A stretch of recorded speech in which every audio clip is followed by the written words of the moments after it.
Hello everybody, welcome back to my channel, or if it's your first time here, welcome. So today we are sitting in my bedroom. I really wanted to film this particular video in natural light so that you guys could really see like what my skin looks like without any studio lights. I'm going to be showing you guys my everyday foundation routine.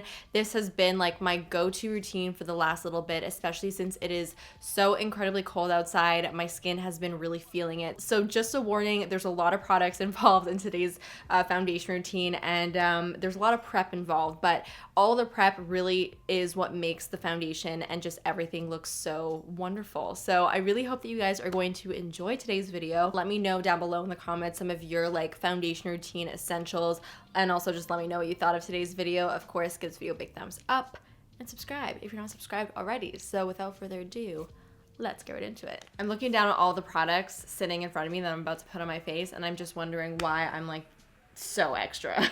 Okay, so the very first step in my foundation routine is not foundation or even makeup, it is skincare. Now, I really feel like skincare is a step that a lot of people tend to overlook, and it's probably the most important step in anybody's foundation routine. No matter your age or skin type, it really doesn't matter. Skincare really can like make or break your foundation look. So I've already washed my face, so I'm gonna go straight in with my moisturizer, and I've been recently using the Kiehl's Ultra Facial Cream. I also really love the Drunk Elephant Lala Retro. You guys probably already knew that, but I really like the Kiehl's Ultra Facial because I find it sits underneath makeup really nicely. It's very hydrating, and it sort of just leaves my skin feeling very, I hate this word and I'm so sorry I'm about to say it, but moist. And because I do have like a drier skin type, I really like it when my skin does feel a little bit more on the moist side, just because I almost find it creates like a layer over my dry patches so that my foundation won't like attach them as much. Next, I'm going to move on to my eye cream. This is the Ole Henriksen Banana Bright Eye Cream. This is a newer one that I've been using.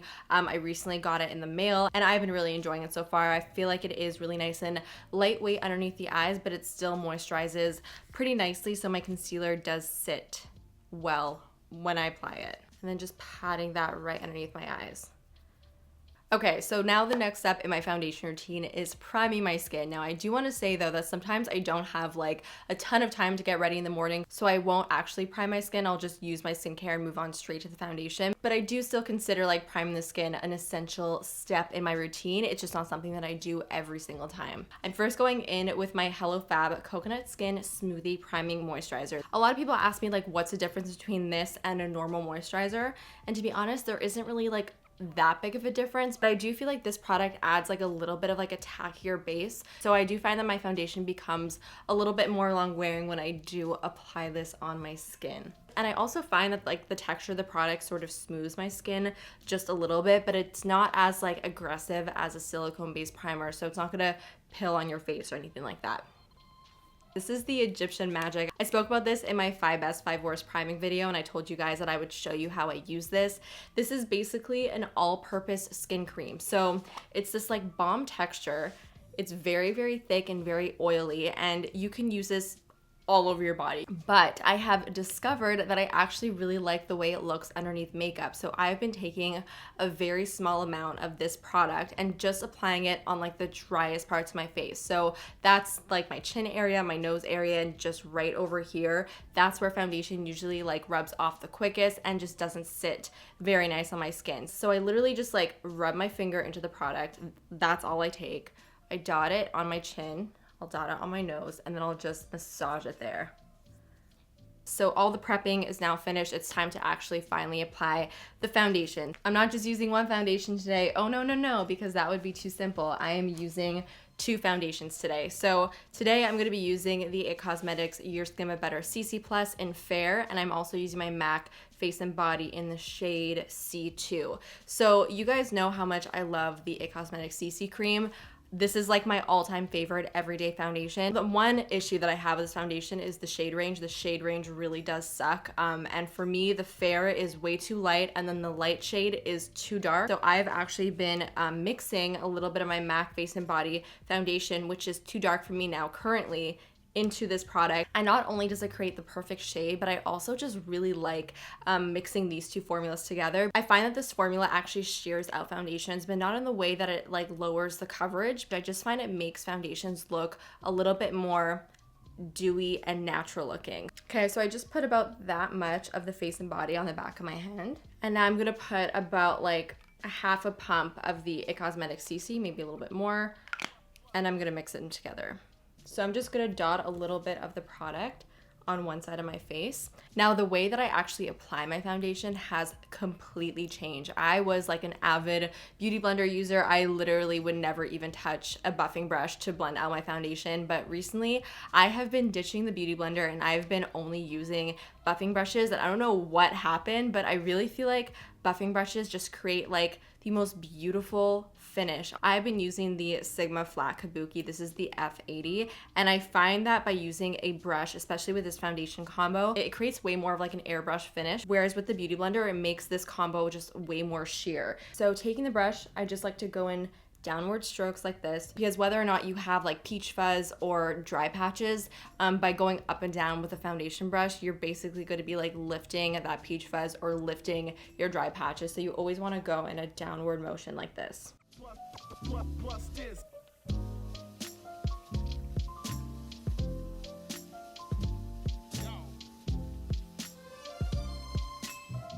Next, moving on to concealer. My favorite concealer that I've been using lately is the NARS Soft Matte Complete Concealer. I have two shades here, Light 1 and Light 2.5. These concealers are so nice, and for a really long time I was a little bit scared to try them out because in the name it says that it's like a soft matte concealer, but don't let that scare you because it's not like a drying matte concealer. The finish is way more of like, I would say, a natural finish, but it's not dewy or emollient, so it actually stays on the face really nicely. I find that you don't even have to set this product. So I'm going to be using 2.5 Creme Brulee today, and this has a little bit more of like a peachier undertone, so I find that this does a really great job of canceling out the bluish tones that are underneath my eyes. So I've been using this brush over here from Sigma to apply my concealer. This is the High Cheekbone Highlighter Brush, the F03. I obviously don't use this for a highlighter brush. I use it for my concealer just because I like how fluffy it is. It's not super dense. So I just go in, pick up a little bit of the concealer, and then of course I will just apply this underneath my eyes. I only apply like a very small amount, especially for every day. I will go in and just really like pinpoint exactly where I'm the darkest underneath my eyes, which is usually right in that area over here, with the brush, and then I'll take my finger and just pat it out to diffuse it into my skin. And because this concealer is just a little bit lighter than like the rest of my foundation, I like to take just a little bit more of the product and sort of just dab it around my cheek area so that it blends nicely into the foundation and it doesn't look super stark underneath my eyes. You want to make sure that everything like melts nicely into the skin. So I'm blending it with the brush and then taking my finger and just patting it out. This has been my preferred way of applying my concealer lately. I'm also going to take a little bit, whatever's left over, on my lid just to cancel out any darkness there. I really think the key, and something that I've sort of relearned over the last little bit, is that less is more. It's funny because when I used to do makeup on other people, if you didn't know, I used to be a freelance makeup artist, I would always like go in with that mentality that less is more, and I would only really apply product where I felt like it needed to be applied, and I wouldn't overdo it just for the sake of overdoing it. But I feel like I've sort of lost that over the years, and I feel like I'm taking a more like finessed approach to applying my makeup lately, and I feel like it's been making such a difference. Like, I'm no longer applying like a ton of concealer underneath my eyes, like in huge upside down triangles. Not that there's anything wrong with that. I feel like it's just not needed. You know, it just puts less product on the face, which means there's less buildup, which means there's less chance that your foundation's gonna look cakey. So overall, I just feel like it gives a better look to my skin. So I would encourage you guys to try that out. So here's what my skin looks like with the concealer down. You can see that everything is still very natural looking. It doesn't look heavy or cakey, but it's still like a nice amount of coverage. Everything is covered up. I don't feel like there's a lot of redness peeking through or anything like that, but my skin just still looks nice and fresh, and I love the glow that is going on.